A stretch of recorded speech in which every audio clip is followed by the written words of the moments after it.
فاطر السماوات والأرضين الذي لم يتخذ صاحبة ولا ولدا ولم يكن له شريك في الملك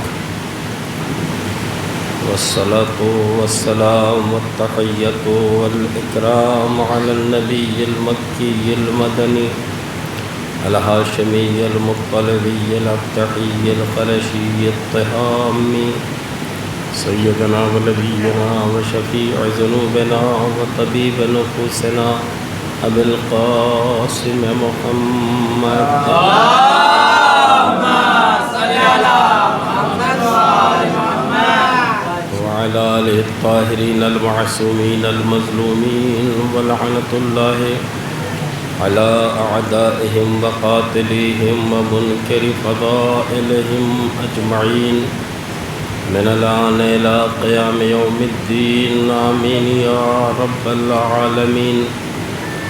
أما بعد فقد قال رسول الله صلى الله عليه وآله وسلم أكثركم نورا يوم القيامة أكثركم حبا لآل محمد صلوات.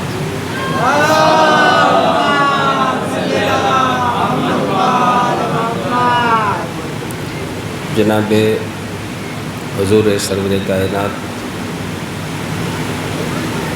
فخر موجودات احمد مصطفیٰ محمد مصطفیٰ صلی اللہ علیہ وسلم ارشاد فرما رہے ہیں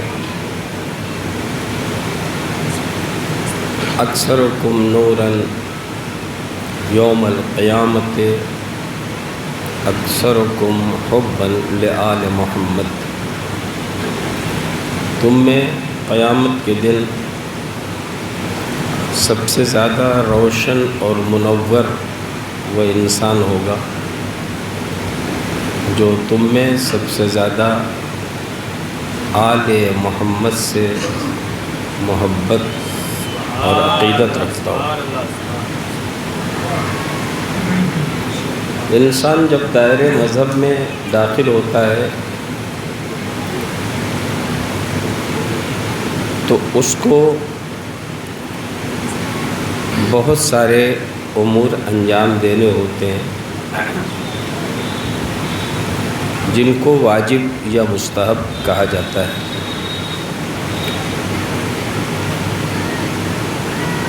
اور انہی کو عبادات میں بھی شامل کیا جاتا ہے.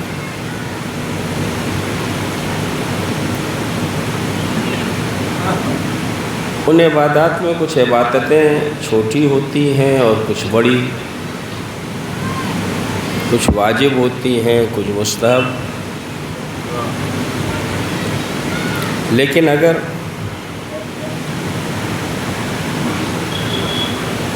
ان سارے واجبات و مستحبات کا جائزہ لیا جائے تو احساس ہوگا کہ مذہب کے دائرے میں اگر کسی چیز کو حقیقی عبادت کہا جا سکتا ہے یا کسی چیز کو حقیقی واجب کہا جا سکتا ہے تو اس چیز کا نام ہے محبت و ولایت اہل بیت طاہرین.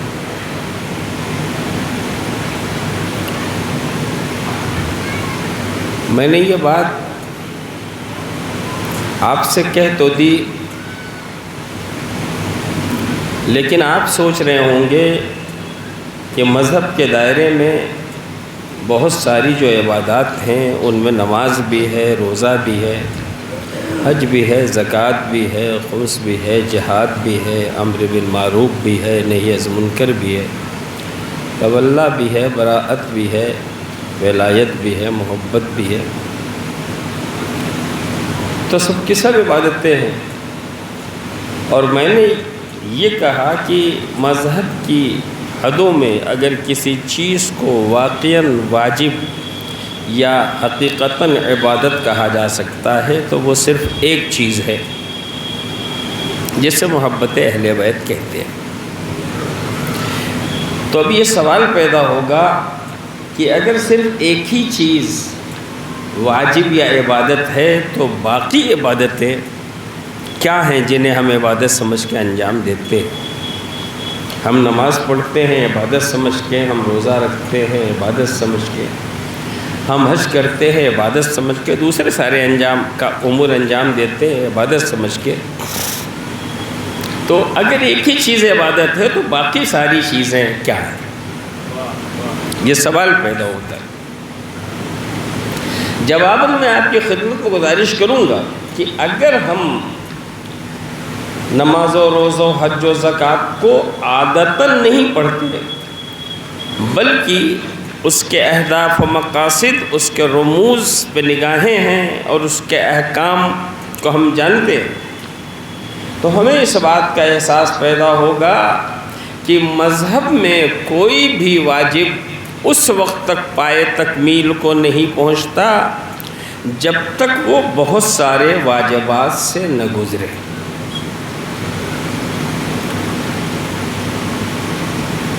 میری بات آپ کے اذہان عالیہ تک پہنچ رہی؟ میں نے کیا کہا؟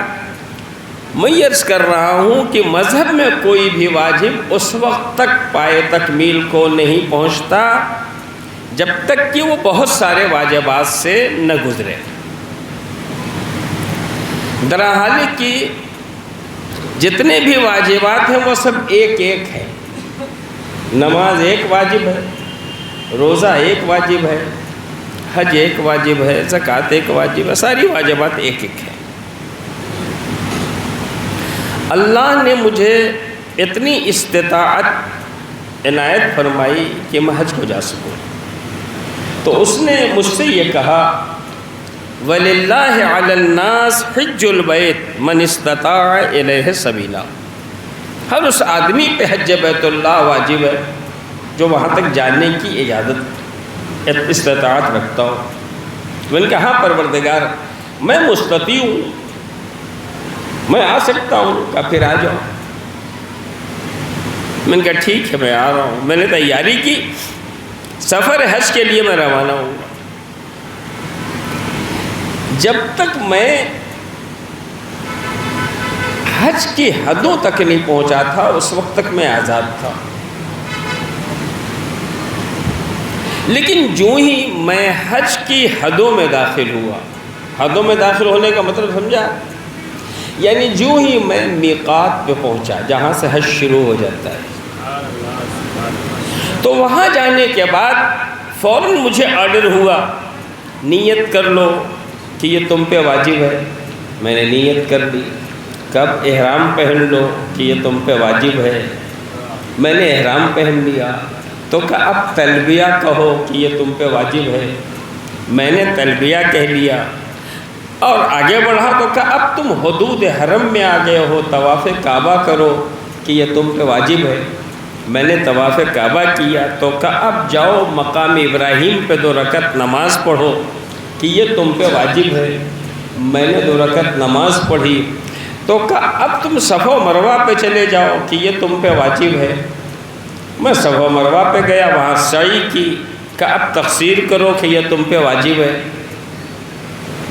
میں وہاں جا کے میں نے تقصیر کر لی کہ اب عرفات چلے جاؤ کہ یہ بھی تم پہ واجب ہے۔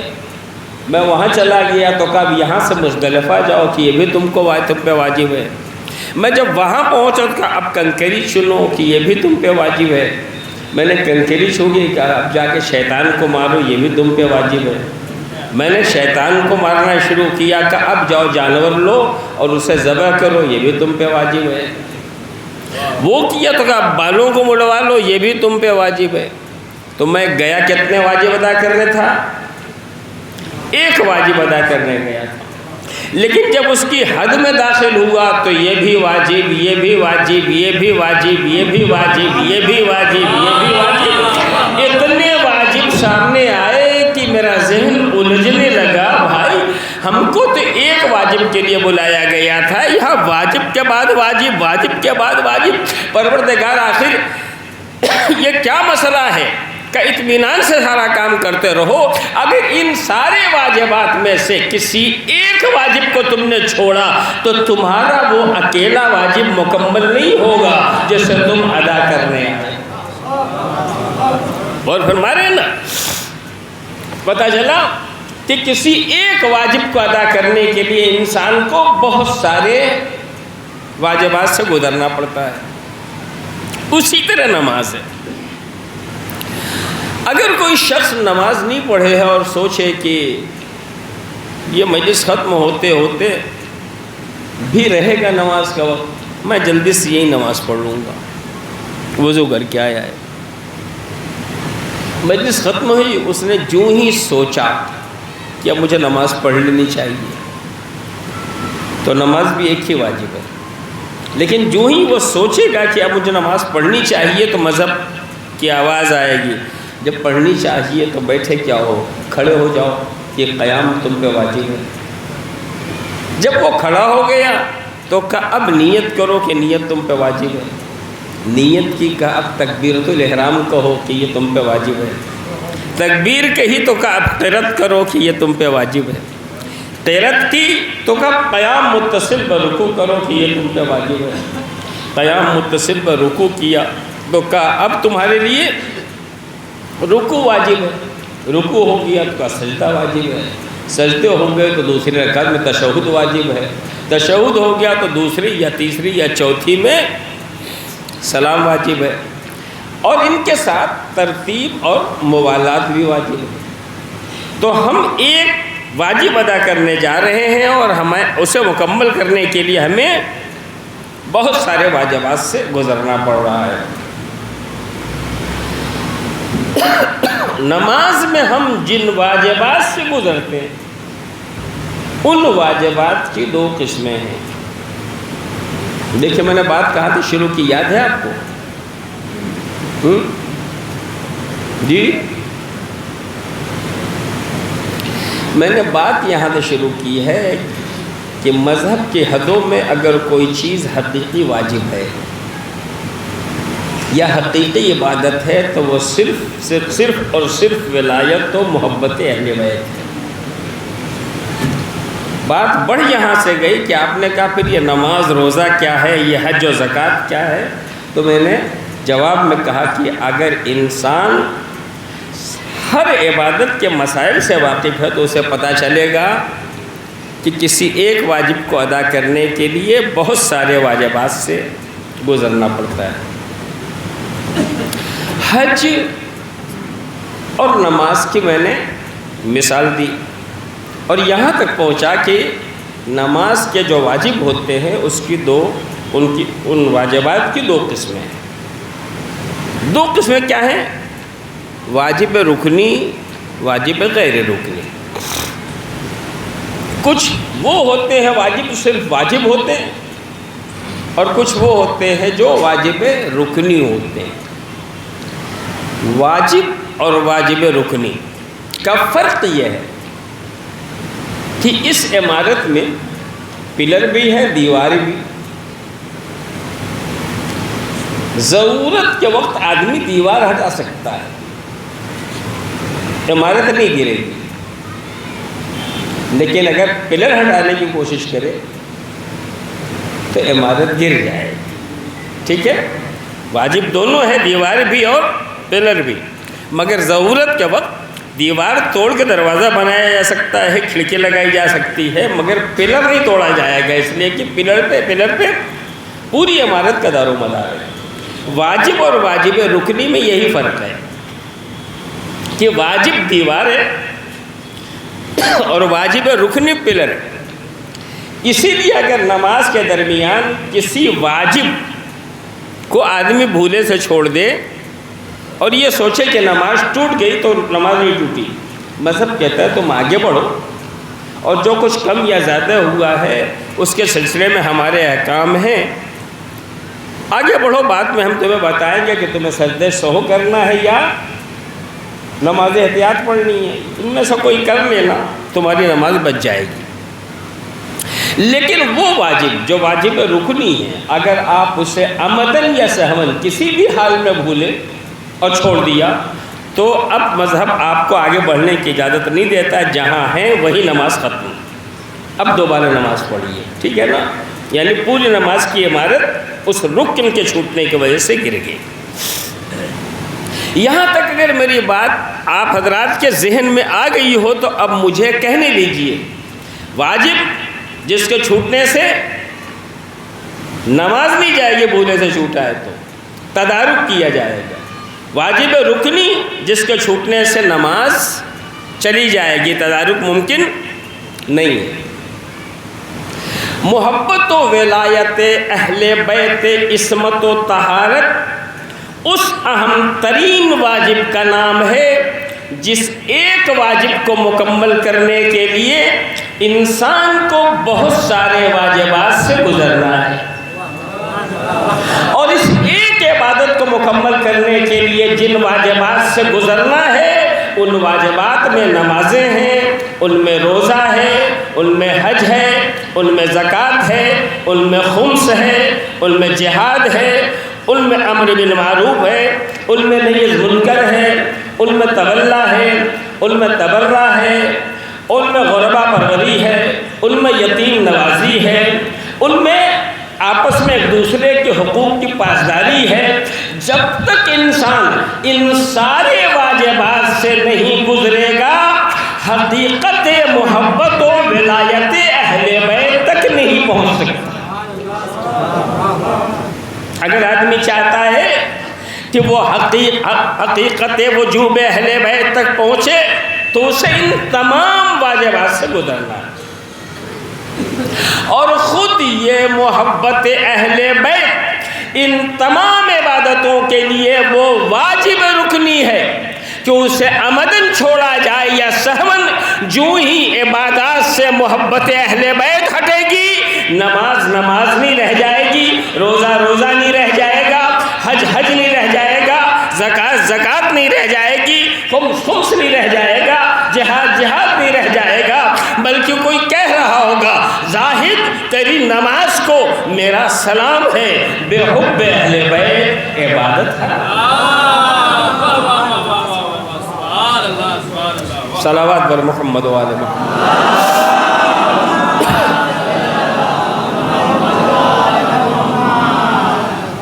تو محبت اہل بیت علیہ السلام جو ہے وہ اتنی عظیم دولت ہے کہ کتنی ہی واجبات ہمارے سامنے کیوں نہ ہوں، ان سارے واجبات کو ایک طرف رکھیے اور اہل بیت طاہرین کی محبت کو ایک طرف، کیونکہ اگر اہل بیت طاہرین کی محبت درمیان سے ہٹی تو پھر کسی عبادت کا کوئی مطلب نہیں ہوتا۔ اسی لیے ہمارے اور آپ کے چھٹے امام حضرت امام جعفر صادق علیہ السلام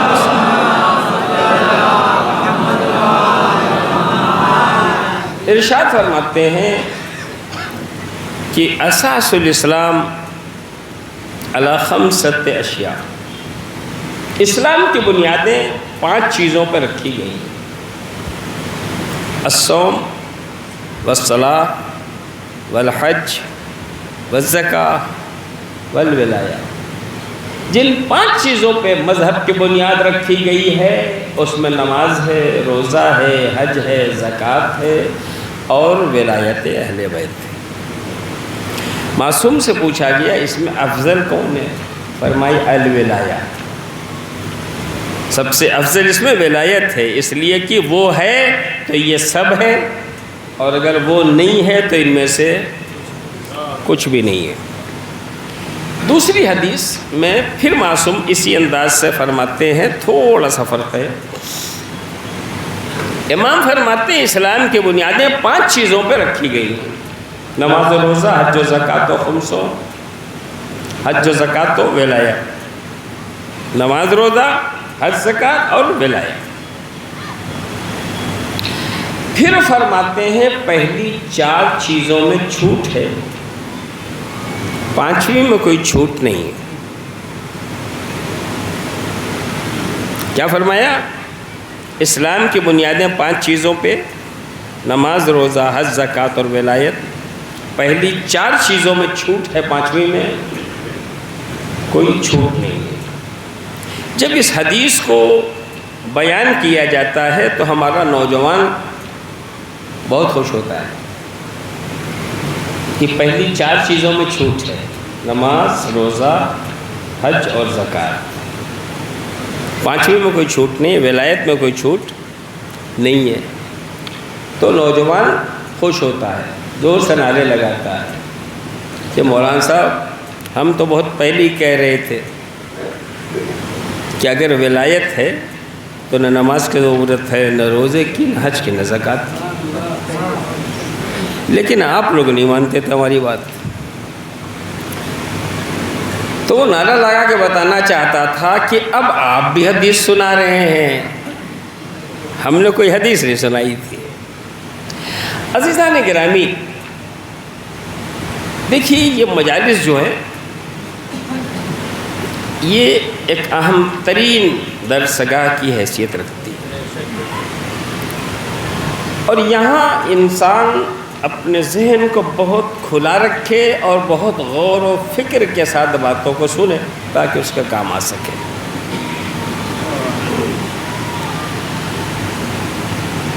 خبر ملی ہے کہ یہ پروگرام نوجوانوں نے اس سال شروع کیا ہے۔ میں تو سمجھ رہا تھا کہ شاید یہ پرانا ہی پروگرام ہو، لیکن یہاں پتہ چلا نہیں، لوگ بچوں نے جو ہے شروع کیا ہے۔ اللہ سے دعا ہے پروردگار ان بچوں کو مزید توفیق عطا فرمائے کہ اسے جاری بھی رکھیں، اسے جاری بھی رکھیں۔ لیکن میں آپ کی خدمت میں یہ گزارش کرنا چاہتا ہوں کہ مجالس کو شروع کرنا یا ہر سال کرتے رہنا اصل کام یہ نہیں، اصل کام یہ ہے کہ مجالس کو بامقصد شروع کرنا اور بامقصد انداز سے ہر سال آگے بڑھاتے رہنا، یہ اصل کام ہے۔ مجلسوں تو ہر جگہ ہوتی ہے، لیکن انسان مجلس کا مقصد بھول گیا ہے، مجلس کا ہدف بھول گیا ہے۔ میں ہی آؤں گا تو میں کوشش کروں گا کہ کچھ ایسی باتیں پڑھوں، چاہے اس کا دین مذہب سے کوئی رابطہ ہو نہ ہو، اس بستی کا جوان خوش ہو جائے اور لمبے لمبے نعرے لگائے اور مجھے ایک لمبا سا لفافہ دیتے اور آئندہ سال پھر بلا لے۔ تو لمبے سے لفافے اور آئندہ سال پھر بلا لے، اور واہ واہ کہ ہوس نے اس مجلس کے اہداف کو برباد کر کے رکھ دیا ہے۔ اور آپ کوشش کرتے ہیں، محنت کرتے ہیں، چندہ جمع کرتے ہیں، خطبہ کو دیتے ہیں، آپ اپنی بساط کے اعتبار سے اچھے سے اچھا انہیں کھانا کھلاتے ہیں اور وہ آپ کو بے وقوف بناتے ہیں۔ ضرورت اس بات کی ہے کہ آپ اس بات کو سمجھیں۔ مجلس واہ واہ کا نام نہیں ہے، مجلس نعروں کا نام نہیں۔ میں نہیں کہتا نعرہ مت لگائیے، نعرہ آپ خوب لگائیے، واہ واہ خوب کیجیے، لیکن اس وقت کیجیے جب مجلس بامقصد ہو رہی ہو، یعنی آپ تک پیغام امام پہنچ رہا ہو، آپ تک پیغام امام پہنچ رہا ہو۔ دیکھیے شور ہنگامے بہت ہوتے ہیں۔ قتل امام حسین کے بعد بنی عباس نے انتقام خون حسین کا نعرہ لگایا۔ یہ نعرہ غلط تھا کہ صحیح تھا؟ جی جی ارے بتائیے نا۔ قتل امام حسین کے بعد جب انہیں موقع ملا ہے بنی عباس والوں کا بنی امیہ سے حکومت چھیننے کی غرض سے، انہوں نے نعرہ کیا لگایا؟ انتقام خون حسین، ہم خون حسین کا انتقام لیں گے۔ اور لوگ بھاگ گئے کیونکہ نعرہ اچھا لگایا تھا، نعرہ اچھا لگایا تھا اس لیے لوگ بھاگ گئے اور پھر ساتھ بھی دیا۔ نتیجے میں بنی امیہ سے انہوں نے حکومت چھین لی،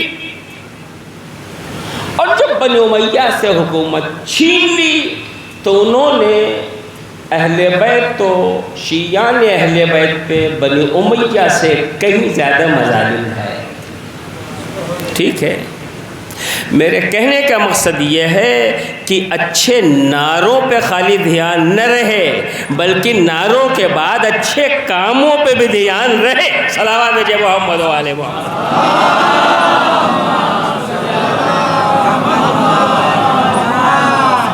اچھے نعروں سے کل بھی لوگوں کو گمراہ کیا گیا ہے اور آج بھی ہمارے نوجوانوں کو گمراہ کیا جا رہا ہے۔ صفین میں جناب امیر المومنین کے ساتھ جو لوگ امیر شام سے لڑنے کے لیے گئے تھے،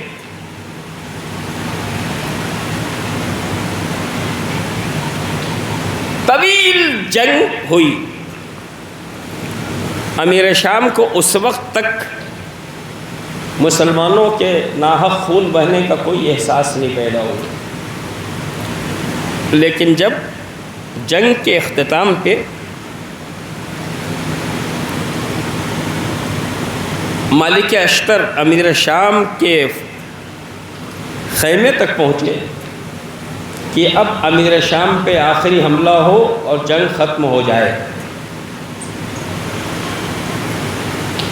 تب جلدی سے انہوں نے مشورہ کیا اپنے وزیر سے، اور وزیر نے کہا تم مت گھبراؤ، میں ابھی مسئلے کا حل نکالتا ہوں۔ اس نے کیا کیا؟ نیزوں پہ قرآن بلند کیا، اے مسلمانوں، تم بھی مسلمان ہم بھی مسلمان، آپس میں لڑنا ٹھیک نہیں ہے، یہ بیچ میں قرآن ہے اور ہم آپس میں سلوک کر لیں، یہی اچھا ہے۔ یہ کب کہا؟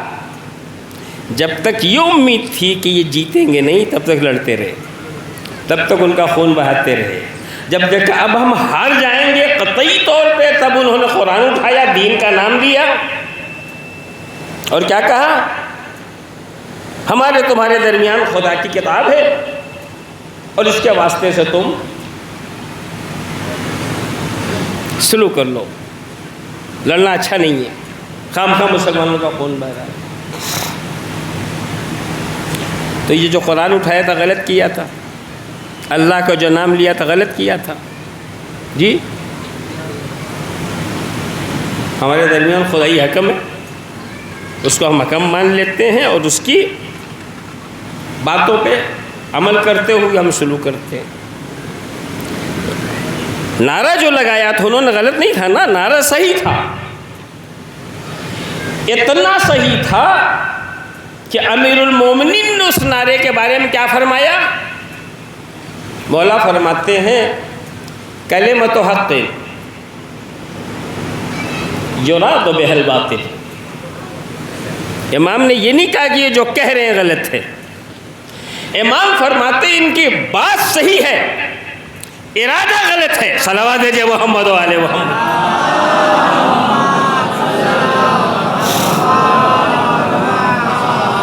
مولا نے ان دشمنوں کی بھی بات کو غلط نہیں کہا، کلمۃ حق، ان کی بات صحیح ہے، اس بات کے ذریعے ارادہ غلط ہے، اس لیے تم لڑتے رہو۔ یہ سامنے قرآن نہیں، جزدانوں میں اینٹ پتھر بھرے ہوئے ہیں، آگے بڑھو لڑو۔ یہ قرآن آگے ہم نہیں لڑتے۔ یہ کون کہہ رہے ہیں؟ علی والے کہہ رہے ہیں، علی والے۔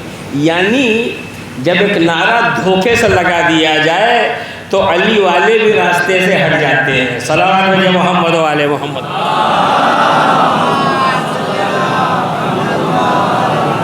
مولا کے ساتھی ہیں، یہ ساتھ آئے ہیں اس سے لڑنے کے لیے، اور ادھر جو ہی یہ نعرہ لگا قرآن بلند ہوا تو انہوں نے کہا کہ اب ہم نہیں لڑیں گے، درمیان میں اللہ کی کتاب آ گئی ہے، اب ہم نہیں لڑ سکتے، آپ بھی مالک اشتر سے کہیں تلوار روک لیں۔ امیر المومنین سمجھاتے رہے جنگ جاری رکھو، ان کا مطلب ہمیں ہرانا ہے، شکست دینا ہے، ان کو قرآن سے کوئی مطلب نہیں ہے۔ جو وارث قرآن سے جنگ کر رہا ہے وہ یعنی قرآن کیا ہے۔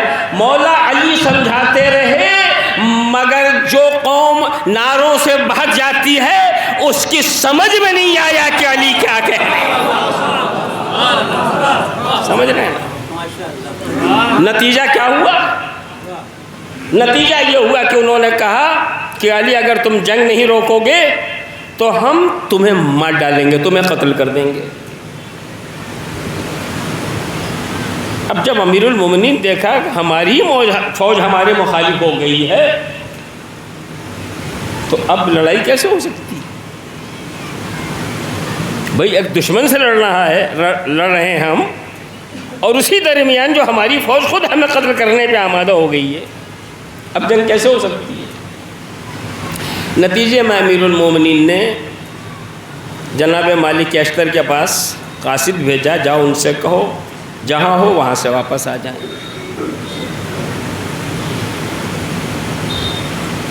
تو ادھر بھی علی والے تھے جو علی سے کہہ رہے جنگ روکیے ورنہ ہم تمہیں قتل کر دیں گے، اور ادھر بھی علی والا تھا جو جنگ لڑ رہا تھا سب سے آگے آگے۔ ایک وہ ہیں جو حکم مان نہیں رہے ہیں اور کہہ رہے ہیں ہم تمہیں قتل کر دیں گے ورنہ ہماری مانو، دوسرا وہ ہے جو جنگ جیتنے جا رہا ہے، اتنے دنوں لڑنے کے بعد آج اسے موقع ملا ہے کہ جنگ جیتے۔ مولا نے کہا جہاں ہو وہاں سے واپس آ جاؤ، اس نے کہا مولا کا حکم ہے وہیں سے واپس، ٹھیک ہے۔ مالک اشتر کہہ رہے ہیں علی کا ہونے کے لیے جذباتی نہیں ہونا ہے، عقل مند ہونا ہے۔ صلوات جے محمد و آلہ محمد۔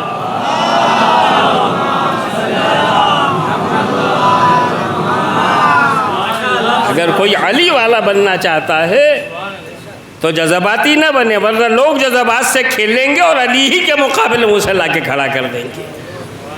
اس سے عاقل ہونا چاہیے، اسے بابصیرت ہونا چاہیے۔ کیسا بابصیرت ہونا چاہیے؟ بات آ گئی ہے تو میں آپ کی خدمت میں گزارش کرتا چلوں۔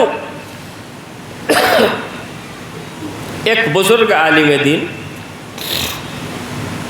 رہبر معظم انقلاب حضرت آیت اللہ خامنئی دامت ظل الشریف کے یہاں گئے اور ان سے کہا کہ آقا ہم یہ چاہتے ہیں کہ ہماری ملت کا ایک ایک نوجوان صاحب بصیرت ہو۔ ان بزرگ عالم نے رہبر انقلاب سے کیا کہا کہ ہم یہ چاہتے ہیں کہ ہماری ملت کا ایک ایک بچہ بابصیرت ہو۔ دیکھیے دو چیزیں ہوتی ہیں، ایک ہے بصارت اور ایک ہے بصیرت۔ جو یہ آنکھیں دیکھ رہی ہیں اسے بصارت کہا جاتا ہے، اور جو عقل دیکھ رہی ہے اسے بصیرت کہا جاتا ہے۔ بصارت سے کہیں زیادہ ضرورت ہے بصیرت کی۔ شمع جل رہی ہے، کتنی خوبصورت ہے لمحے اس کی، یہ ہے بصارت۔ تو ان لبوں کو چھو تو صحیح، دیکھو کیسی ہے، کہ نہیں جل جاؤں گا، یہ ہے بصیرت۔ صلوات جے محمد و آلہ محمد۔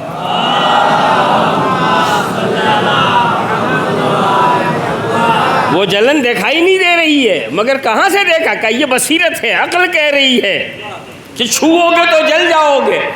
ارے واہ کیا چکنا چکنا سا ہے یہ سانپ، کتنا لہرا کے چل رہا ہے۔ ہم نے کہا پکڑ لو نا اسے، اتنا چکنا چکنا سے کہا نہیں پکڑیں گے نہیں، یہ کاٹ لے گا اور مر جائیں گے۔ تو جو دکھائی دے رہا ہے وہ ہے کیا؟ بصارت۔ اور جو نہیں دکھائی دے رہا ہے مگر عقل دیکھ رہی ہے کہ کاٹے گا تو ہم مر جائیں گے، اسے کہتے ہیں بصیرت۔ ٹھیک ہے، اس قوم کو بصیرت ہونا ہے عزیزان گرامی، اس لیے کہ ہمارے لیے کہا گیا ہے، چھٹے امام فرماتے ہیں اتقوا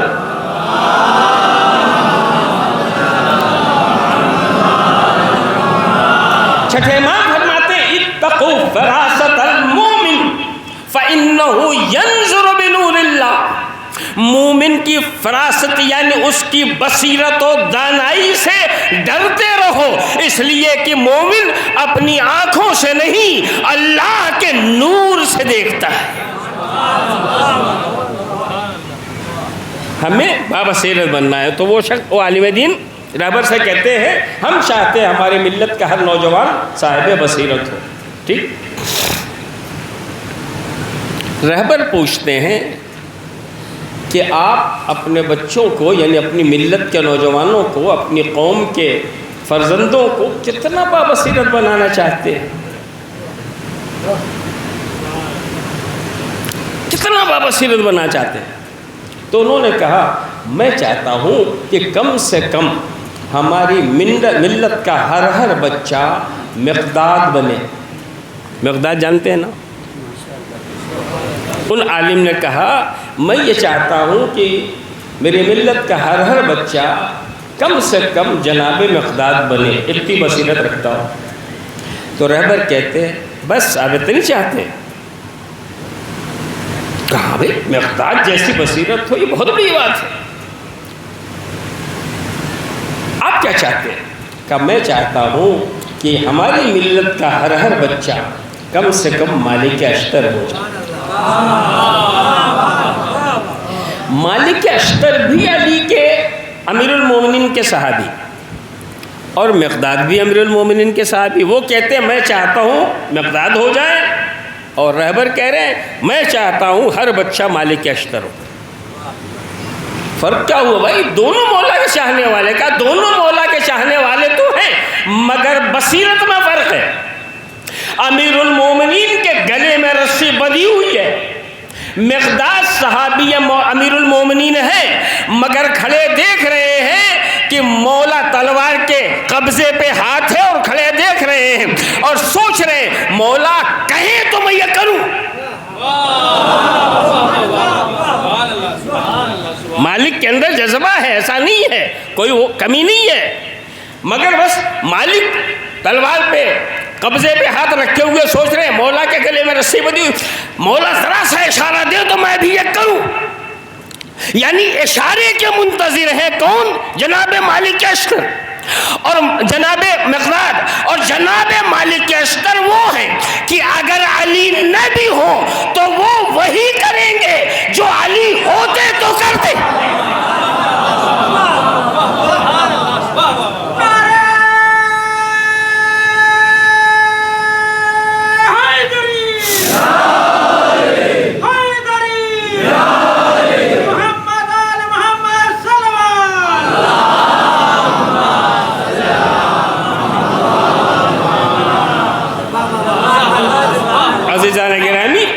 تو اس ملت کو جسے ملت شیعہ کہا جاتا ہے اسے بابصیرت ہونا چاہیے، صاحب فہم و ذکا و عقل ہونا چاہیے، اسے جذبات کے سہارے ادھر ادھر نہیں جانا چاہیے،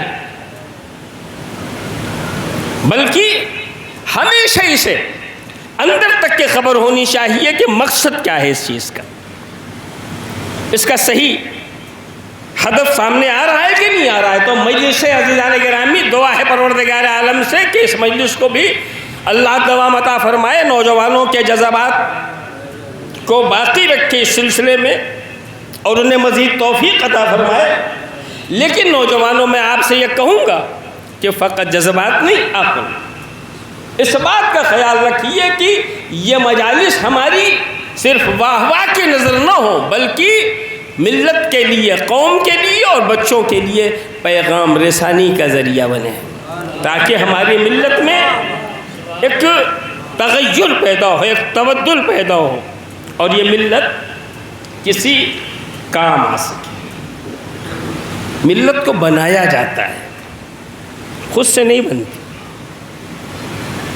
بگڑے ماحول کو سدھارا جاتا ہے مگر اس کا سدھارنے کا سلیقہ ہونا چاہیے. آج کے حالات ہماری ملت کے بے انتہا ناگفتگو ہیں. میں آپ کی بات نہیں کر رہا ہوں، جدھر جائیے وہاں یہی حال ہے. اس کی وجہ یہ ہے کہ ہر آدمی مدرسے نہیں جائے گا، ہر آدمی کتاب نہیں پڑھے گا، اس کے اندر کتاب پڑھنے کی صلاحیت نہیں ہے. لیکن ہر آدمی مجلس میں ضرور آتا ہے. اگر مجلس کا رخ صحیح کر دیا جائے تو قوم کے حالات آج بھی درست ہو سکتے ہیں. اس لیے کہ یہاں سب آتا ہے، مدرسے ہر ایک نہیں جاتا، ہر ایک کتاب نہیں پڑھتا، ہر ایک کہاں سے دین سیکھا جائے اسے نہیں پتا، لیکن یہاں سے سب کچھ کیا جا سکتا ہے عزیزان گرامی۔ جب یہاں سے کیا جا سکتا ہے تو اس کو ویسا بنا دیا جائے تاکہ بگڑے حالات کو ہم سنبھال سکیں، تاکہ بگڑے حالات کو ہم درست کر سکیں۔ اب میں آپ کو مثال دینا چاہتا ہوں، پھر میں کہوں گا عزیزان گرامی، مذہب جذبات کا نام نہیں، مذہب عقل کا نام ہے۔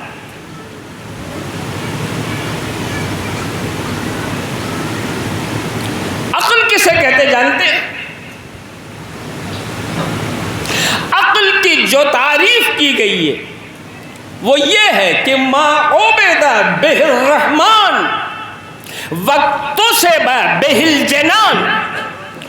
عقل اس چیز کو کہا جاتا ہے جس کے ذریعے پیسہ کمایا جائے، جی عقل اس چیز کو کہا جاتا ہے جس کے ذریعے انجینئر بنا جائے، عقل اس چیز کو کہا جاتا ہے جس کے ذریعے بڑا ڈاکٹر ہو جائے، عقل اس چیز کو کہا جاتا ہے جس کے ذریعے بہت زیادہ زمین و جائیداد کا مالک ہو جائے، عقل اس چیز کو کہا جاتا ہے جس کے ذریعے زیادہ سے زیادہ بیلنس بنا لیا جائے بینک میں۔ ہم تو اسی کو سمجھتے ہیں عقل، بڑا عقل مند ہے، اتنی زمین لے لی اتنے دنوں میں، اتنا بڑا مکان بنا لیا اتنے دنوں میں، یہ بینک بیلنس کر لیا اس نے اتنے دنوں میں، بہت عقل مند ہے بھائی، بہت عقل مند ہے نا۔ تو ہماری نگاہ میں عقل مند کون ہے؟ وہ جو یہ بنا لے۔ مذہب کے علماء کیا کہتے ہیں؟ فرماتے ہیں العقل ما عبد بہ الرحمن واکتسب بہ الجنان۔ امیر المومنین کہتے ہیں یہ جو تو بنا رہا ہے نا، جسے عقل سمجھ رہا ہے، وہ یہاں کے لیے بنایا ہے تو نے، ہے نا۔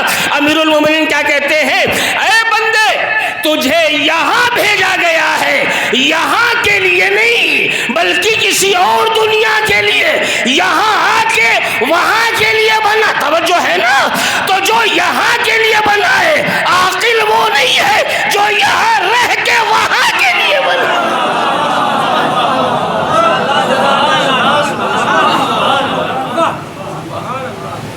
اس لیے کہ یہاں تو ہمیں روز نہیں رہنا ہے، وہاں تو روز رہنا ہے۔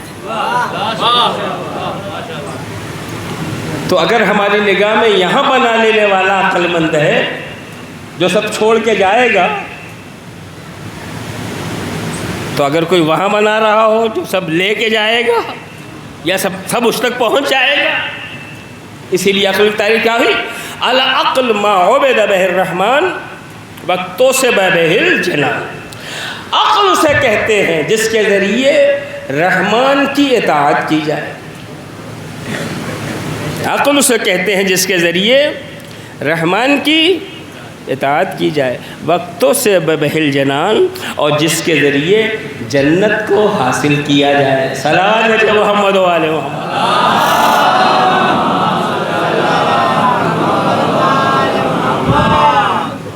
اور فرمایا آپ نے، تو مذہب جذبات کا نام نہیں، عقل کا۔ یہ دین عقل ہے عزیزان گرامی۔ اب جب دین عقل ہے تو پھر میں آپ کو سمجھاؤں، ہمارا نوجوان ذرا سی بات میں شمشیر برہنہ ہے نا، شمشیر کا کام ہر جگہ نہیں ہوتا، عقل کا کام ہر جگہ ہوتا ہے۔ اے میرے نوجوانوں، آپ کے پاس بہت طاقت ہے، مگر آپ کے آقا و مولا جناب عباس سے بھی زیادہ ہے جی۔ ہم سوچ بھی نہیں سکتے، تصور بھی نہیں کر سکتے، ہے نا۔ وہ ساری قوت و طاقت جس پہ ہر ایک کو اعتبار ہے۔ امیر المومنین کہہ رہے ہیں بھیا اس خاندان میں شادی تاکہ ایک ایسا بچہ ہو جو کربلا میں کام آئے۔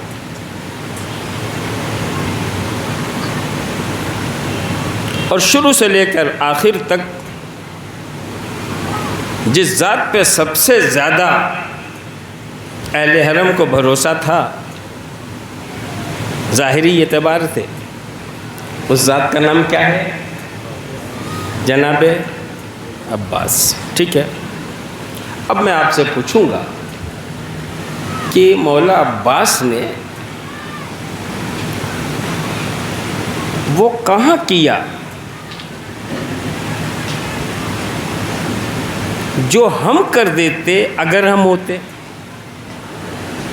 دیکھیے میں بہت بڑی بات کہہ رہا ہوں، بہت سمجھ کے صبر کے سنیے گا اس کو.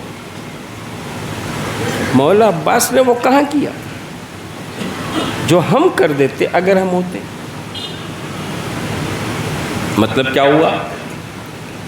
مطلب یہ ہوا کہ امام حسین علیہ السلام بنی ہاشم کے ساتھ جناب عباس کو لے کے جا رہے ہیں. ولید سے گفتگو ہو رہی ہے. مروان نے کہا انہیں روک لو ورنہ یہ نکل جائیں گے تو ہاتھ نہیں لگیں گے. آقا نے فرمایا خود کردار عورت کے بیٹے تیری یہ مجال کہ تو حسین کو روک لے گا. اتنے میں بنی ہاشم دربار میں داخل ہوئے. جناب عباس تلوار چلانا چاہ رہے ہیں. حسین نے کہا نہیں بھیا، جنگ کا آغاز ہماری طرف سے نہیں ہوگا، اور پھر واپس آ گئے. ٹھیک، واپس آ گئے نا. اب اس کے بعد کربلا آ گئی. میں ابھی مصحف پڑھنے جا رہا ہوں، صرف آپ کو مثالیں دے رہا ہوں. کربلا آ گئی. دوسری محرم کو شیر کو جلال آ گیا جب دریا کی ترائی سے خیمے ہٹ رہے تھے.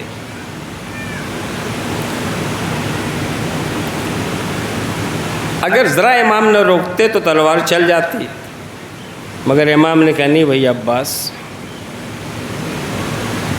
جنگ ہماری طرف سے نہیں ہوگی. پھر رک گئے. 7 کو پانی بند ہو گیا.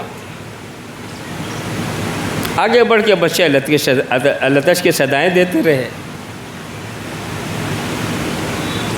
اور جناب عباس دیکھتے رہے. بچے پانی پانی کرتے رہے. امام سے اجازت لیتے رہے. امام نے اجازت نہیں دی. جناب عباس رکے رہے.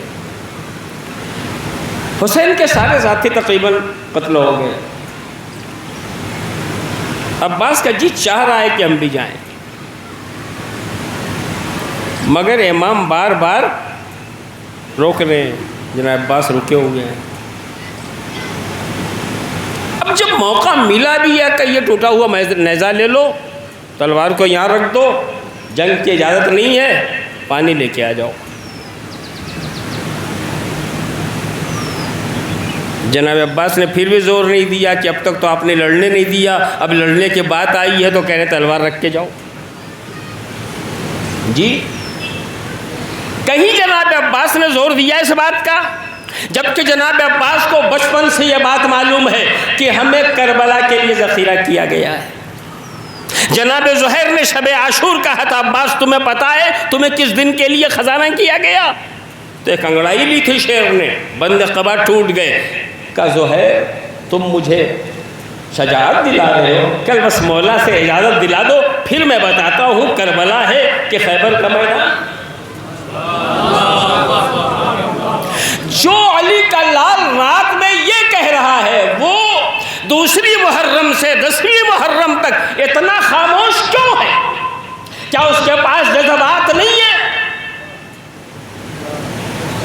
ہم ہوتے تو امام روکتے تو ہم رکتے؟ جی جیسے اپنے ماحول میں باپ روکتا ہے ہم نہیں رکتے، دادا روکتا ہے ہم نہیں رکتے، بھائی روکتا ہے ہم نہیں رکتے، پورا ماحول روکتا ہے ہم نہیں رکتے، ویسے ہی ہم وہاں بھی نہیں رکتے. لیکن یہ عباس کیوں رکے جا رہے ہیں جب انہیں کربلا ہی کے لیے بنایا گیا ہے؟ توجہ ہے، غور سے سنیے گا میری بات، میں کیا کہنے جا رہا ہوں عزیزان گرامی. ہم اس لیے نہیں رکتے کہ ہم خالی جذباتی ہیں، عاقل نہیں ہیں.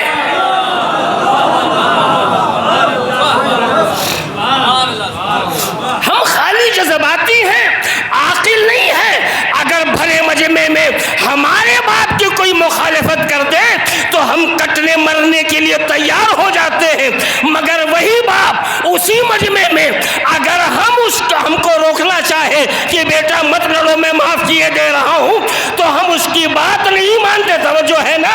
یعنی دوسرا باپ کی توہین کرے تو ہمیں غصہ آتا ہے، اور خود ہم توہین کریں تو ہم محبت سمجھتے ہیں.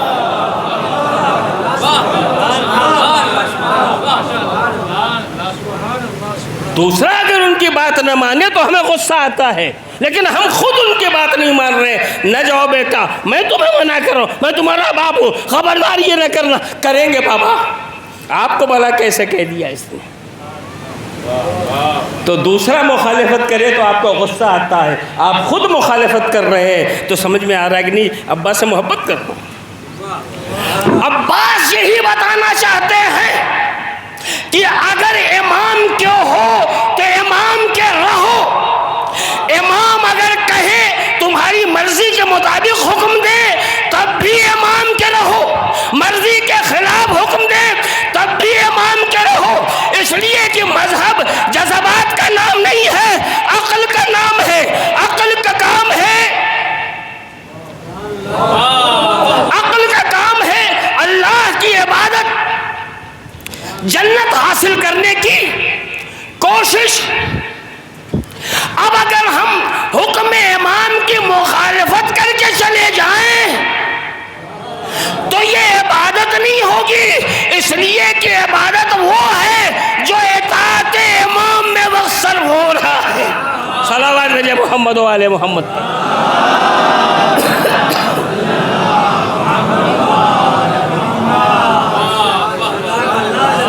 تو شاید میں اپنی بات آپ کے ذہنوں تک پہنچا سکا ہوں کہ ہمارا مزاج الگ ہے اور اہل بیت کا مزاج الگ ہے. اور اس کا بھی جو اہل بیت کے درمیان پل جائے کہ سب کچھ ہو گیا، قتل ہو گئے، بازو قلم ہو گیا، کل ہوا، مگر شروع سے حکم امام کی پابندی کی تو آخری سانس تک پابندی حکم امام کر کے بتایا. مذہب جذبات کا نام نہیں ہے، بصیرت کا نام ہے، استعمال عقل کا نام ہے. اور عقل کہتی ہے جذبات ابھر بھی رہے ہوں، امام اجازت نہ دے تو جذبات کو دباؤ، اپنے امام کی اطاعت کرو. یہ ہمیں اور آپ کو دین بتا رہا ہے. اب میں ایک دو باتیں اور آپ کی خدمت میں گزارش کر کے آپ کی زحمت کو تمام کرنا چاہ رہا ہوں. درمیان سے میں نے اپنی بات کو ذرا سا موڑ دیا اور شاید مفید بھی ہوا. اس کو موڑنا اگر ہمارے ذہن میں بات رہ جائے کہ یہ ممبر و مجلس،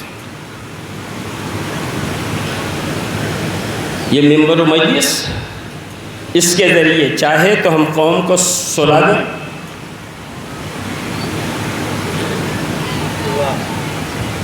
سوتی رہے، اور جب ہم چاہیں کہ تھوڑا جگ کے واہ واہ کر لے تو کر لے، اور پھر اطمینان سے سوتی رہے. اور ہم چاہیں تو اسے ہمیشہ کے لیے بیدار کر سکتے ہیں. ہم سے کہیں زیادہ گئی گزری قوم تھی وہ جس نے اب سے تقریباً 45 سال پہلے دنیا کے خطے میں اسلام کے نام پہ ایک انقلاب برپا کیا. ہم سے بہت زیادہ گئی گزری قوم تھی وہ. سمجھ گئے میں کہاں کی بات کر رہا ہوں؟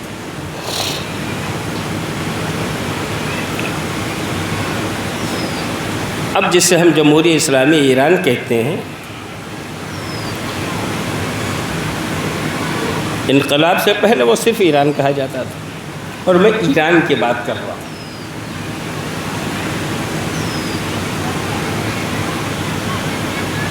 مجلسیں یہاں بھی ہوتی ہیں، مجلسیں وہاں بھی ہوتی ہیں. ماتم یہاں بھی ہوتا ہے، ماتم وہاں بھی ہوتا ہے. اہل بیت کا ذکر یہاں بھی ہوتا ہے، اہل بیت کا ذکر وہاں بھی ہوتا ہے. لیکن جب ان مجلسوں کے ذریعے ذہن سازی کی جائے اور اہل بیت کے مفادات کو سامنے رکھتے ہوئے اس اعتبار سے سنوارا جائے تو نتیجہ کیا نکلتا ہے؟ فوراً نتیجہ نہیں نکلے گا. رہبر انقلاب نے جس زمانے میں بگل بجایا تھا انقلاب کا،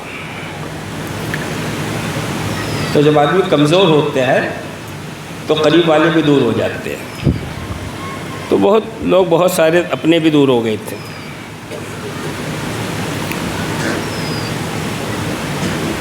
اسی زمانے میں کسی نے پوچھا تھا کہ آپ کے پاس ہے کیا جو آپ جو ہے کھڑے ہو گئے حکومت کے خلاف؟ کیا ہے آپ کے پاس؟ رضا صاحب شاہ پہلے کے پاس پوری حکومت ہے، تخت ہے، تاج ہے، اقتدار ہے، سارے وسائل ہیں، آپ کے پاس مسلح ہے، تسبیح ہے، امامہ ہے، قبا، کر کیا لیں گے آپ؟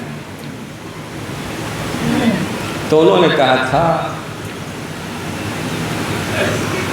میری نصرت کرنے والے آج کے لوگ نہیں،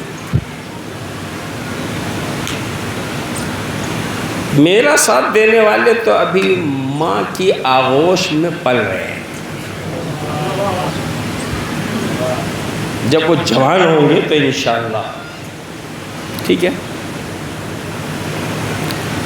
آخر کیا وجہ ہے کہ انہوں نے یہ بات کہی تھی؟ کہاں سے یہ سبق لایا تھا، کہاں سے یہ درس انہیں ملا تھا؟ یہ سبق انہیں کہاں سے ملا تھا کہ وہ یہ بات کہہ رہے تھے؟ عزیزو، جب پیغمبر اکرم تشریف لائے تھے اسلام کا پیغام پہنچانے کے لیے، تو فوراً آتے ہی اسلام کا پیغام پہنچانا شروع کر دیا تھا؟ جی نہیں، کتنے دن انتظار کیا تھا؟ یاد ہے آپ؟ 40 سال، 40 سال تک رکے رہے پیغمبر۔ ٹھیک، کیوں رکے رہے؟ کہ ابھی جو تائید کرنے والا ہے وہ تو آیا نہیں، جو مدد کرنے والا ہے وہ تو آیا نہیں، جو ہمارا ساتھ دینے والا ہے وہ تو آیا نہیں۔ تو اتنے دنوں کس کا انتظار کرتے رہے؟ ایک بچے کا۔ اتنے بوڑھے تھے، ان بوڑھوں کے سہارے کچھ کر لیا ہوتا، کہ وہ ٹیڑھے ہو چکے ہیں، انہیں سیدھا نہیں کیا جا سکتا۔ صلوات دیجیے محمد و آل محمد کا۔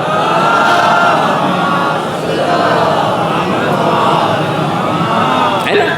تو پیغمبر نے بھی اسلامی انقلاب کے لیے ایک بچے کا انتظار کیا، پیغمبر کے نقش قدم پہ چلنے والے نے بھی اسلامی انقلاب کے لیے کس کا انتظار کیا؟ ان بچوں کا جو ابھی ماں کی آغوش میں تھے۔ ٹھیک ہے، جب یہ بچے پلے بڑھے، جوان ہو گئے، تو حالات کیا پیدا ہوئے؟ ابھی تھوڑی دیر پہلے جناب عباس کے سلسلے کی کچھ باتیں میں نے آپ کی خدمت کو گزارش کی تھی کہ جناب عباس کے سامنے ہر سخت مرحلہ گزر گیا، مگر کیا وہی جو امام چاہتے تھے، یہاں تک کہ شہادت نصیب ہوئی آپ کو۔ اپنی مرضی سے ایک قدم بھی آگے نہیں بڑھایا، حالانکہ جذبات کہہ رہے تھے کہ بڑھو۔ ٹھیک ہے نا؟ اب یہ بچے جب جوان ہوئے ہیں اور اس رہبر کے واپس آنے کا موقع آیا ہے، اور یہاں حکومت نے اپنی ساری طاقت جھونک دی کہ انہیں ایئرپورٹ پہ اترتے ہی گرفتار کر لیا جائے، اور کہاں گئے کسی کو خبر نہ دی جائے، اور ہر طرف مارشل لگایا گیا۔ ایسے میں چلنے سے پہلے اس شخصیت نے حکم صادر کیا بحیثیت مرجع تقریر، آج کے دن کسی کا بھی گھر میں رہنا حرام ہے۔ جو ہی یہ حکم سامنے آیا، عورتیں بچوں کو گود میں لیے ہوئے باہر نکلیں، باہر توپیں تھیں، بندوقیں تھیں، قتل عام ہو رہا تھا، مگر چونکہ رہبر نے کہا تھا حرام ہے گھر میں رہنا، اس لیے گھر سے سب باہر نکلے۔ کون جن کا انہیں انتظار تھا؟ توجہ ہے عزیزان گرامی، ایک شریعت کے دیے ہوئے ایک حکم پہ عمل کر کے جب اتنا بڑا انقلاب لایا جا سکتا ہے، تو اگر شریعت کے سارے احکام پہ عمل کیا جائے تو کتنا بڑا انقلاب ہو سکتا ہے۔ اس لیے میں آپ کی خدمت میں یہ گزارش کر رہا تھا عزیزان گرامی کہ ہماری پوری کوشش ہونی چاہیے کہ مذہب کے وہ خاص پوائنٹ جو ہمارے نوجوانوں کو صحیح سمت دے سکیں، اسے ہم انہیں ان مجلسوں کے ذریعے نوجوانوں تک پہنچائیں۔ میں اپنی بات تقریباً تمام کر چکا، لیکن ذرا سا آپ کے ذہنوں کو متوجہ کروں کہ جب ایمانی طاقت انسان کے اندر پیدا ہو جاتی ہے، ہم لوگ بہت پیچھے ہیں، ضرورت ہے احساس دلانے کی، ہم بہت پیچھے ہیں۔ مومن مومن مومن مومن مومن، خالی کہنے سے مومن نہیں ہوتا۔ میں آپ کی بات نہیں کہ میں خود مومن نہیں ہوں، میں تو اپنے کو کہتا ہوں، میں آپ کو نہیں کہتا کہ آپ مومن نہیں، آپ ہوں گے انشاءاللہ، میں نہیں ہوں، کیونکہ مومن لکھنے کا نام تھوڑی ہے، کہنے کا نام بھی نہیں ہے، مومن عمل کا نام ہے۔ جب وہ کردار ہوگا تو میں مومن ہوں گا، کردار نہیں ہوگا تو مومن نہیں ہوگا، اور وہ کردار کو کہتے ہیں مومن۔ تو عزیزوں یہ سمجھنے کی ضرورت ہے کہ ہم میں وہ کردار ہے کہ نہیں، ایک مسلم کا کردار، ایک مومن کا کردار، ایک صاحب ایمان کا کردار۔ صاحب ایمان کا کردار بہت بلند ہوتا ہے، بہت بلند ہوتا ہے، اور کامیابی بھی اسی کردار سے حاصل ہوتی ہے۔ اب پھر میں آپ کو تھوڑا سا روکوں گا، تھوڑا سا روک کے میں آپ کے ذہنوں کو متوجہ کروں گا کہ ایمان کیا ہوتا ہے، کس چیز کو کہتے ہیں ایمان۔ ہم لوگ جب ایران پڑھنے گئے تھے تو ہمارے استاد نے درس دیتے دیتے اچانک ہم سے پوچھ لیا کہ دنیا کی دو بڑی طاقتیں ہیں، اس زمانے کی بات کر رہا ہوں جب یہ تازہ انقلاب، اور ہم چھوٹی سی قوم ہیں، پوری دنیا میں کوئی ملک ایسا نہیں ہے جو اپنی زندگی کے لیے یا اس کا یا اس کا محتاج نہ ہو۔ ایک ہم جن کی کوئی اوقات نہیں ہے، ہم دونوں کے خلاف بات کرتے ہیں۔ تو کبھی تم لوگوں نے سوچا، ہم لوگوں سے پوچھا کہ کبھی تم لوگوں نے سوچا کہ ہمارے پاس اتنی طاقت کہاں سے آئی؟ ہم نے کبھی، ہمیں کیا پتا آپ کے پاس اتنی طاقت کہاں سے آئی؟ تو کہنے لگے ہم بتاتے ہیں۔ انہوں نے جو بتایا وہ میں آپ کی خدمت کو گزارش کر رہا ہوں، لیکن اس سے پہلے ایک بہت موٹی سی مثال آپ کے سامنے دے دوں تاکہ بچے کے سمجھ میں آ جائے کہ ایمان کسے کہتے ہیں۔ محمود پور سریا میں کوئی صاحب باہر نکلے رات کو، اندھیری رات میں،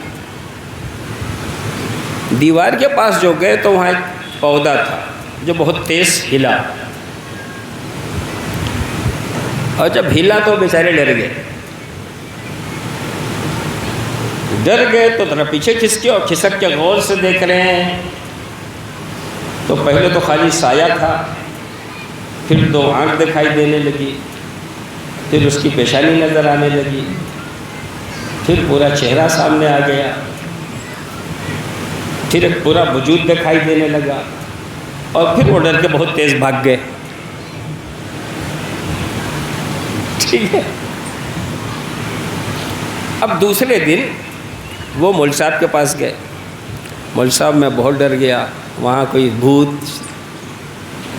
کوئی چیز ایسی تھی، ڈر گیا، اور روز بس جانا رہتا ہے، تو کچھ ایسا کر دیجئے کہ میں جہاں تک مول صاحب ڈر لگ رہا ہے۔ مول صاحب نے کہا اتنے ڈرپوک ہو، ٹھیک ہے کوئی بات نہیں، یہ دیکھو ایک آیت ہے میں لکھ دے رہا ہوں، اسے بازو پہ باندھ لینا، اور پھر اطمینان سے پورا سریا ٹہلتے رہنا رات بھر، تمہارا کوئی بال بیکا نہیں کر سکتا۔ تو قرآن پہ تو یوں ہی یقین تھا مول صاحب کے کہنے سے کچھ اور یقین ہو گیا. ہم نے اسے باندھا اور باندھ کے پھر دوسری رات نکلے. اب پھر وہیں سے گزرے تو دیکھا پھر وہاں کچھ ہے. کچھ ہم جھجک کے کھڑے ہوئے اور کھڑے ہو کے اب جو دیکھا تو وہی صورتیں دکھائی دینے لگی جو کل دکھائی دے رہی تھی.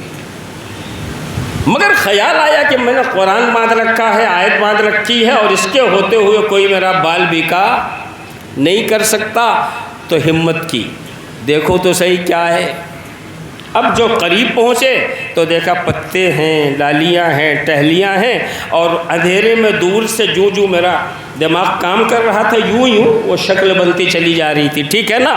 کہنے کا مقصد یہ ہے کہ کل ایمان کامل نہیں تھا, پورے قرآن پہ تو ڈر گیا, آج ایک آیت پہ ایمان مکمل ہو گیا.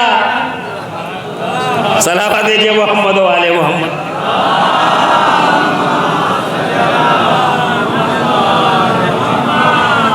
ٹھیک ہے نا. تو کہنا اور ہوتا ہے, واقعاً ہونا اور ہوتا ہے. اب انہوں نے جو مثال دے دی وہ بات میں آپ کی خدمت میں بیان کر کے اپنے بیان کو ختم کر دوں. عزیزان گرامی, وہ کہتے ہیں ہم ان دونوں طاقتوں کے خلاف باتیں کر کے بھی اپنے کو کیسے بچائے ہوئے ہیں, جبکہ دنیا سمجھتی ان کے بغیر تو ہم مر جائیں گے. تو ہم نے کہا ہمیں کیا پتا بھائی. تو انہوں نے کہا تم لوگ جہاز سے آئے ہوگے, ہوائی جہاز سے آئے ہوگے نا یہاں. ہم نے کہا ہاں. کہنے جب تم نے ایئرپورٹ دیکھا تھا پہلی بار کتنا بڑا تھا وہ؟ ارے ہم نے کہا میلوں میں پھیلا ہوا تھا. کہا اچھا میلوں میں تھا. ہم نے کہا کہ اچھا تم پھر امیگریشن وغیرہ سے فارغ ہو کے جہاز میں بیٹھ گئے؟ جی. کہ پھر جہاز اڑا؟ ہاں. تو کہ جب وہ اڑا کچھ اوپر پہنچا اب بھی تم نے مڑ کے دیکھا نیچے کھڑکی سے ایئرپورٹ کو؟ ہم نے کہا دیکھا تھا. کہ کتنا بڑا دکھ رہا تھا؟ اتنی بڑا جتنا انچز دکھ رہا تھا. ہم نے کہا نہیں چھوٹا دکھ رہا تھا وہ. کہ کچھ اور بڑھے؟ تو ہم نے کہا اور چھوٹا ہو گیا. کہ کچھ اور اونچے ہوئے؟ تو کہا اور چھوٹا ہو گیا. تو دھیرے دھیرے جو میلوں میں دکھائی دے رہا تھا وہ ہاتھا بنا, پھر کمرہ بنا, پھر صندوق بنا, پھر صابن کا پیکٹ بنا, پھر ماچس کے ڈبیا بنا. پھر اتنی بلندی ہمیں ملی کہ جو میلوں میں دکھائی دے رہا تھا زمین پہ اس کا وجود نظر نہیں آ رہا ہے. توجہ ہے نا. انہوں نے کہا ایمان بھی ایسا ہی ہے کہ جب اللہ پہ ایمان بڑھتا ہے تو جب تک آدمی کا ایمان سے نہیں ہوتا نیچے سے جو طاقتیں بہت بڑی دکھائی دیتی ہیں, جب ایمان بلند ہونا شروع ہوتا ہے تو بلندی جو آگے بڑھتی ہے یوں طاقتیں چھوٹی ہوتی ہیں, یہاں تک کہ ایمان کی ایک وہ منزل آتی ہے جہاں اللہ ہی اللہ دکھائی دیتا ہے, زمین پہ کسی طاغوت کا وجود نہیں.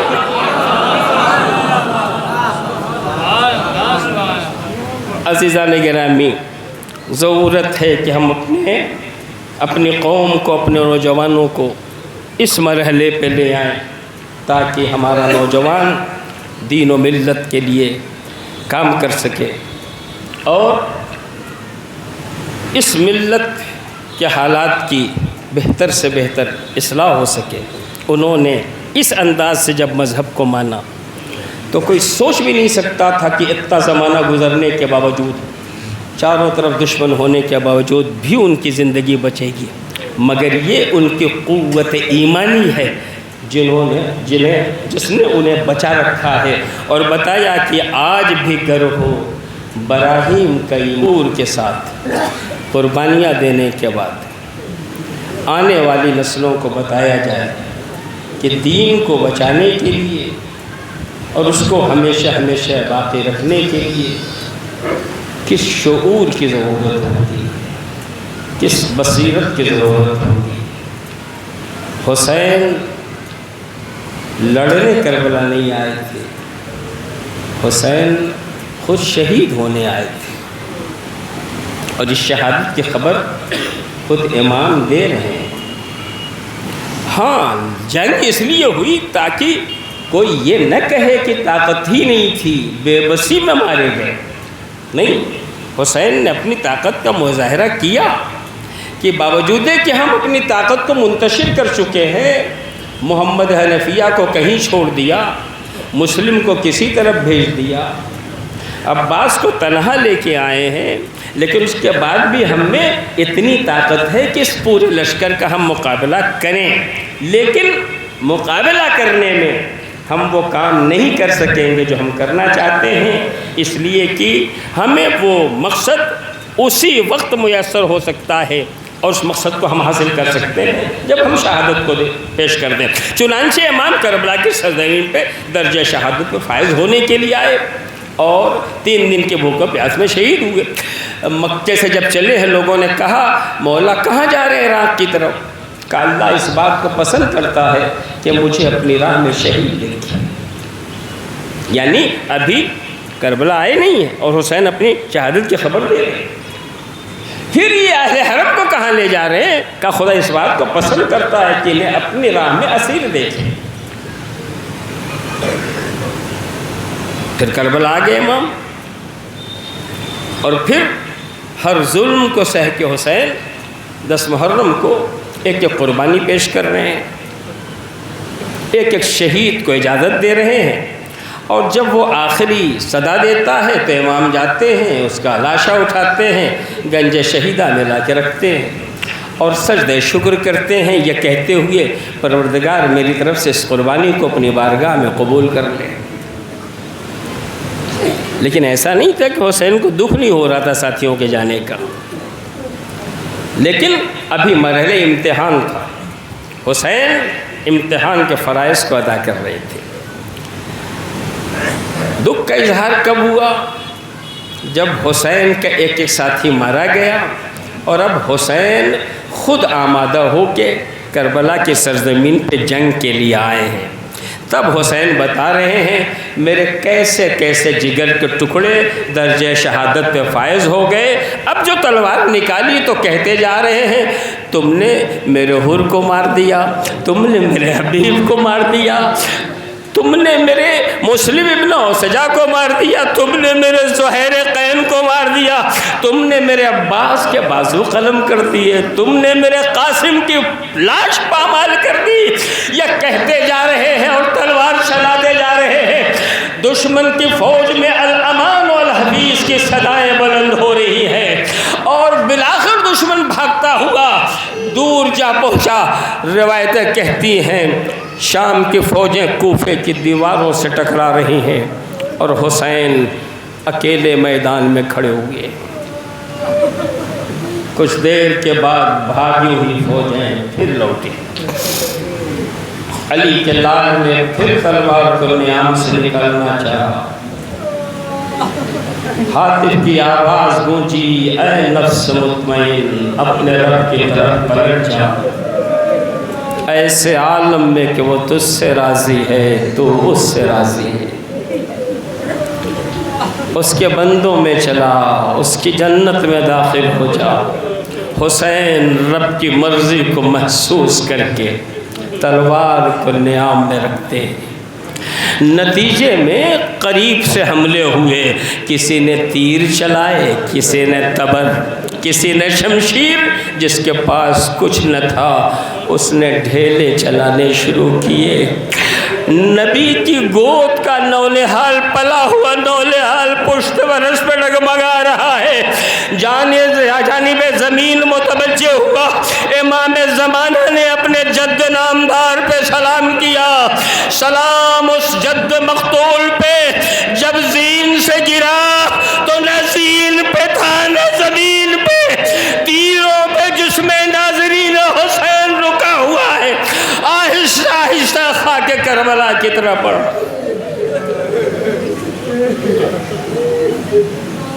ہاتھوں سے امام اس خاک کو اکٹھا کر رہے ہیں۔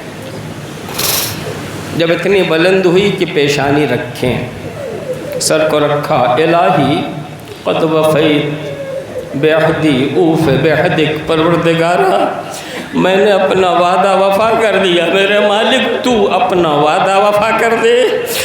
حسین کا آخری سجدہ تھا، ادھر شمر کند خنجر لیے چلا، ادھر علی کی بیٹی خیمہ گاہ سے بھائی کو تلاش کر رہی ہے۔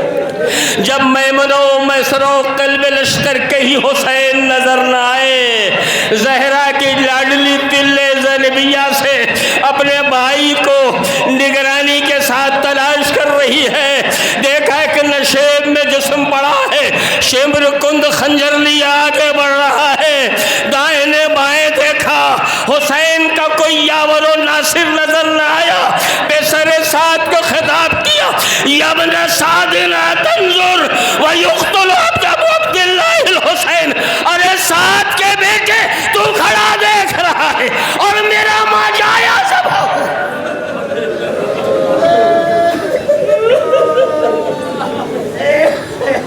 حسین نے کیونیوں کا سہارا لیا، بہن ابھی ہم زندہ ہیں، خیمے میں واپس چلی جاؤ۔ علی کی بیٹی لوٹی، ابھی خیمہ گاہ تک پہنچنے نہ پائی تھی، زمین ہلی، آسمان کانپا، فضائے القمہ مغموم ہوئی، آسمان خون کے آنسو رویا، سورج نے گہنا لیا اپنے آپ کو، فضا میں ایک آواز گونجی، الا قتل الحسین بکربلا، الا ذبح الحسین بکربلا۔ زینب نے آواز سنی، سید سجاد کو اٹھایا، بیٹا دیکھو میدان میں قیامت کے آثار نظر آ رہے ہیں، دیکھو تو صحیح تمہارا بابا خیریت سے ہے، بیماری کے بستر پہ پڑا ہوا میرا چوتھا امام اٹھا، پھوپھی اماں ذرا خیمے کا پردہ تو ہٹائیے۔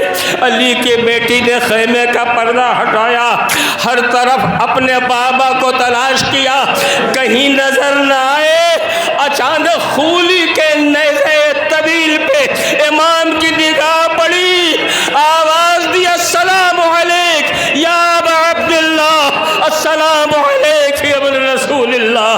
پھوپھی اماں ہمارا بابا مار ڈالا گیا، ہم یتیم ہو گئے، ہم لاوارث، الا لعنت اللہ علی القوم الظالمین وسيعلم الذين ظلموا أي منقلب